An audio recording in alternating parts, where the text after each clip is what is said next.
నమస్కారం సుప్రభాత ఘంటారావానికి స్వాగతం. ముందుగా ప్రధాన అంశాలు.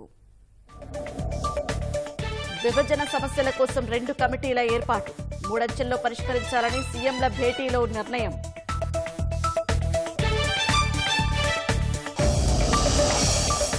రేపటి నుంచి అమలులోకి ఉచిత ఇసుక విధానం, తొలుత నిల్వ కేంద్రాల్లోని డంపుల నుంచి అందజేత.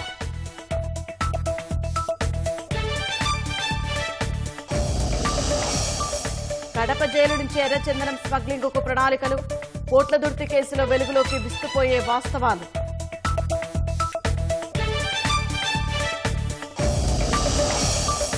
అనకాపల్లి జిల్లాలో బాలిక దారుణ హత్య, జైలుకు పంపించిందనే కక్షతో రెచ్చిపోయిన యువకుడు.